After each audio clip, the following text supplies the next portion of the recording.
శ్రోతలందరకు క్రొవ్విడి వెంకటరాజారావు అనేక నమస్కారాలు. మనం సీరియలుగా విఘ్నేశ్వర వైభవ లీలల్ని చెప్పుకుంటున్నాం. మీరందరూ కథలను ప్రారంభం నుండి చివరి వరకు తప్పక వినండి. తెలియని విషయాలు చాలా తెలుస్తాయి. ఈ వారం చెప్పబోయే వాతాపి గణపతి కథ మొత్తం వినండి. ఎన్నో మనకు తెలియని విషయాలు ఇందులో గ్రహించగలం. ఎప్పుడు మిమ్మల్ని కోరే విధంగానే వెంటనే ఛానల్ని సబ్స్క్రైబ్ చేసుకోమని, బాగుంటే లైక్ చేయమని మనవి చేస్తున్నాను. ఇంకా కథాభాగం. పాండవులు నారదుడు చెప్పిన విధంగానే విఘ్నేశ్వరుణ్ణి భక్తి శ్రద్ధలతో అర్చిస్తూ ధౌమ్యుడు పురోహితుడిగా గణేశ వ్రతాన్ని చేసి మారు వేషాలతో విరాట్ రాజు కొలువులో అజ్ఞాతవాసం జయప్రదంగా ముగించారు. కృష్ణుని అండతో పాండవులు కౌరవులతో యుద్ధం చేసి విజయం పొందారు.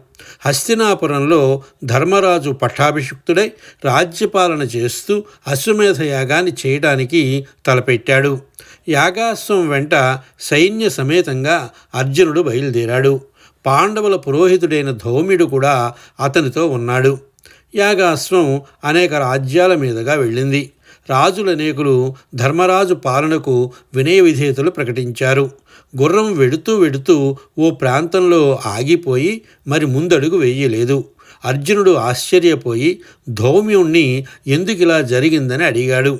ధౌమ్యుడు చెబుతా పద అన్నట్లు చూసి దారి తీశాడు. కొంచెం దూరం వెళ్ళగా ఒక మహానగరం కనిపించింది.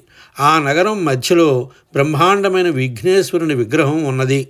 ఒక పెద్ద కొండరాతిని మలిచిన శిల్పం అది. అత్యంత కళాశోభితమై విరాజిల్లుతున్నది. అర్జున, విఘ్నేశ్వర దేవుణ్ణి అర్చించి ప్రణామాలు అర్పించు.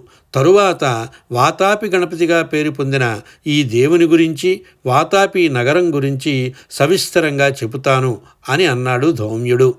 అర్జునుడు పూజాక్రమం జరిపి వాతాపి గణపతిని భక్తి ప్రపత్తులతో ఆరాధించాక ధౌమ్యుడు వాతాపి నగరంలోకి దారితీశాడు. అతని వెనుక అర్జునుడు వెళ్ళి నగరాన్ని చూశాడు. ఒకప్పుడు ఆ నగరం మహావైభవంతో వెలిగిన ఛాయలు గోచరించాయి. కానీ ఇప్పుడు నగరం ఆలనా పాలనా లేక బీడుపడి ఉన్నది. లెక్కకు రాని కొద్దిమంది పౌరులు కనిపించారు. అర్జునుడి రాకకు వారు సంతోషంతో స్వాగతం పలికి పాలనా వ్యవస్థ ఏర్పరిచి నగరాన్ని పునరుద్ధరణ చేయమని ప్రార్థించారు. అర్జున, ఇది వాతాపి నగరం. నగరం మధ్యలో విఘ్నేశ్వరుడు అగస్త్య మహామునిచే నెలకొల్పబడిన అద్భుత శిల్పం. ఇది వాతాపి గణపతి క్షేత్రంగా పిలువబడుతున్నది. విశేషాలు చెబుతాను విను అంటూ ధౌమ్యుడు చెప్పడం ప్రారంభించాడు. గంగ కవేరుడు అనే రాజర్షి కమండలువులో పడి కావేరీగా రూపుధరించి అతని కుమార్తెగా ఆశ్రమంలో పెరిగింది. అగస్త్యుడు ఆ కన్యను చూసి వివాహం చేసుకుంటానని కవేరుడితో చెప్పాడు. కవేరుడు తన సమ్మతిని తెలిపి, అగస్య, కావేరి అభిమతం కూడా తెలుసుకుంటే మంచిది కదా అన్నాడు. అగస్త్యుడు ఆశ్రమంలో కావేరితో చనువుగా ఉంటూ ఉండగా ఒకనాడు కావేరి అతనితో సహ్యపర్వతం మీద వనవిహారం చేయాలని ఉందని చెప్పింది. అగస్త్యుడు కావేరిని తీసుకువెళ్ళాడు. వనవిహారం చేస్తూ ఒక చిన్న మడుగులో తామర పువ్వును చూసి ముచ్చటపడుతూ కావేరి చరచరా వెళ్ళి దానిని తీసుకోవడానికి మడుగులో అడుగుపెట్టింది. నీటి తాకిడితో ఆమె అమాంతంగా జలరాశిగా మారిపోయి వరదలా పొంగి సహ్యపర్వత శిఖరాల నుండి జలజలా జారుతూ కావేరి నదిగా పరవళ్ళు త్రొక్కుతూ ప్రవహించింది. అగస్త్యుడు కావేరిని తొలుచుకుంటూ చాలా కాలం బ్రహ్మచారిగానే ఉండిపోయి గొప్ప తపస్సు చేసి ఋషిశ్రేష్ఠుడు అనిపించుకున్నాడు. ఒకనాడు అతడు అరణ్యంలో చెట్టుకొమ్మకు తలక్రిందులుగా వేలాడుతున్న పితృదేవతలను చూసి, ఎవరు మీరు, ఎందుకిలా ఉన్నారని అడిగాడు. వారు నిట్టూర్పులు విడుస్తూ, మా వంశీకుడు అగస్త్యుడు ఒక ఇంటివాడై సంతానం కనే వరకు ఇలాగే ఉంటాము అని చెప్పారు. అగస్త్యుడు తన దివ్య దృష్టితో విదర్భరాజుకు కావేరి అంశతో కుమార్తెగా పుట్టి లోపాముద్ర పేరుతో పెరిగి యుక్త వయస్కురాలై ఉన్నట్లు తెలుసుకుని వెళ్ళి ఆమెను తనకిచ్చి వివాహం చేయవలసిందని విదర్భరాజును కోరాడు. కందమూలాలు తింటూ నారకట్టుకు తిరిగే మునికి సుకుమారి రాకుమారిని ఎలా ఇవ్వడం, ఇవ్వకపోతే శపిస్తాడేమో అని రాజు సంశయపడుతూ వ్యాకులచిత్తుడై ఉండగా లోపాముద్ర అగస్త్యుడితో నిరభ్యంతరంగా వెంటనే తన వివాహం జరిపించమని చెప్పింది. విదర్భరాజు ఆ విధంగానే లోపాముద్రను అగస్త్య మహర్షికిచ్చి అతనితో పంపాడు.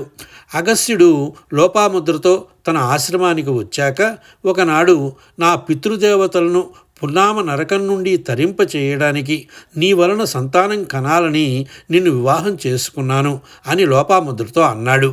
అప్పుడు ఆమె తన ముతక చీర చూసుకుని విచారిస్తూ, వివాహం చేసుకోగానే సరే, నేను రాజపుత్రిగా పుట్టి పెరిగిన దానిను, నాకు తగ్గ మంచి బట్టలు రత్నాభరణాలు సమకూర్చడం నీ విధి, అందుకు కావలసినంత ధనం సంపాదించుకురావడం నీ కర్తవ్యం అన్నది.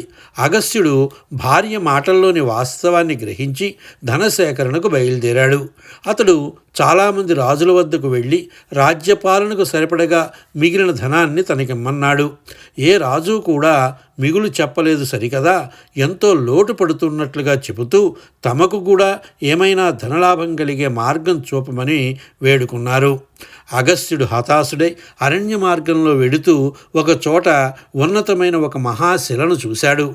ఆ రాయి లంబోదరుడైన విఘ్నేశ్వరుని పోలినట్టుగా కనిపించింది.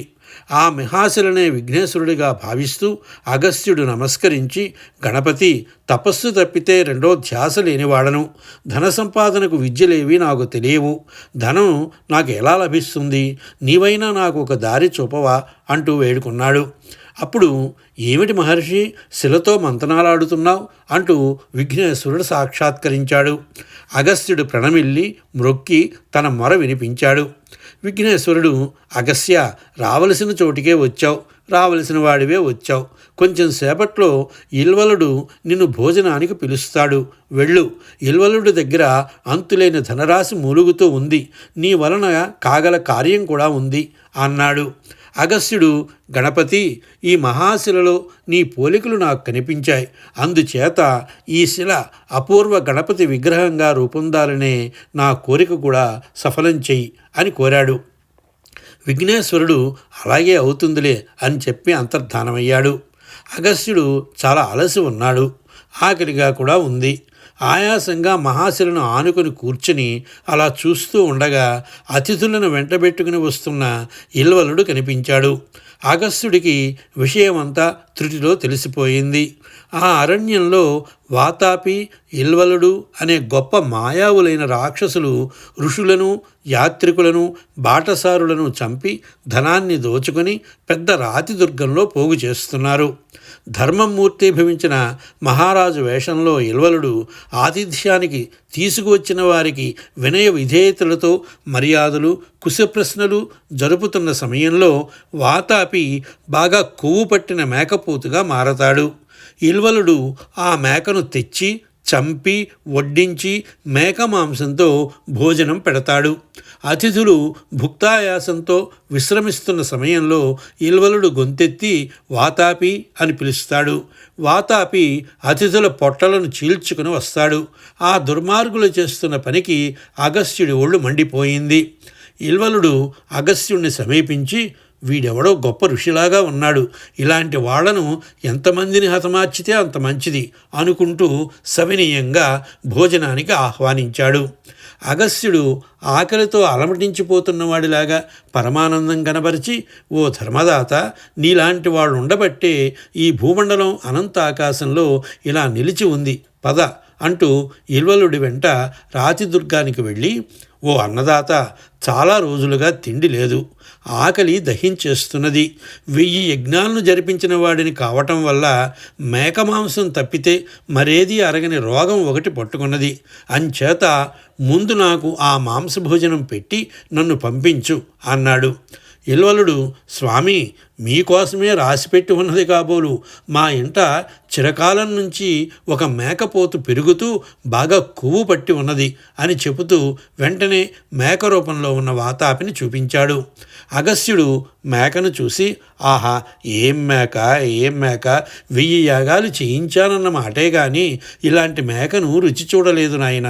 ముందు దీని గుండెకాయ మొదలైన మేలు ముక్కలన్నీ నాకు పెట్టి ఆ తర్వాత మిగతాది అతిథులకు పెట్టు. ముందే చెబుతున్నాను, మరేం అనుకోకు. మాంసం తప్ప మరేది నేను తినలేను సుమా. నేను తినగలిగినంత నాకు వడ్డించాలి, మర్చిపోకు అన్నాడు. ఇల్వలుడు అగ్నిలో మేకను కాల్చి మాంసం వడ్డించి అగస్త్యుడికి పెట్టాడు. ఎంత వడ్డించినా తినేస్తూ అగస్త్యుడు పూర్తి మేకపోతు మాంసం ఆరగించి త్రేయించాడు. ఇల్వలుడు ఆశ్చర్యంతో పాటు కొంచెం భీతి కూడా పడుతూ, స్వామి, తమరు మంచి ఘనాపాటీల్లాగున్నారే అన్నాడు. అగస్త్యుడు చిరునవ్వు నవ్వి, ఘనాపాటీల్లో ఘనాపాటీగా మన పేరు ముల్లోకాలకు తెలుసునోయి. ఏది, కాస్త మద్యం తెప్పించు, ఓ గుండెడు చాలులే అన్నాడు. ఇల్వలుడు మరింత నివ్వెరపోతూ, గుండెడు మద్యం తాగుతారా స్వామి అన్నాడు. అగస్త్యుడు, మన పొట్టకు సముద్రాలే చాలవు అన్నాడు. ఇల్వలుడు, అలాగే తాగుదురు గాని మా వాడు వాతాపి తెప్పిస్తాడు అని చెబుతూ వాతాపి అంటూ గొంతెత్తి కేకవేశాడు. అగస్త్యుడు నెమ్మదిగా, ఇంకెక్కడ వాతాపి, వాతాపి మరి రాడు, జీర్ణం జీర్ణం వాతాపి జీర్ణం అంటూ కడుపు నిమురుకుంటూ వాతాపి హరించిపోయాడు అన్నాడు. ఇల్వలుడు ప్రాణభీతితో గజగజ వణికిపోతూ జాడ లేకుండా పారిపోయాడు. ఆ విధంగా వాతాపి ఇల్వలుల దారుణ హత్యాకాండల మాయానాటకం అంతమైంది. ఆ తరువాత అగస్త్యుడు మిగతా అతిథులకు జరిగిందంతా చెప్పి రాతిదుర్గంలో కుప్ప తెప్పలుగా పడి ఉన్న అస్థిపంజరాల్ని, కపాల రాసులని చూపించాడు. వారంతా గుండెలు బాదుకుంటూ బ్రతికి బయటపడ్డందుకు అగస్త్యుడికి ప్రణమిల్లి మ్రొక్కారు.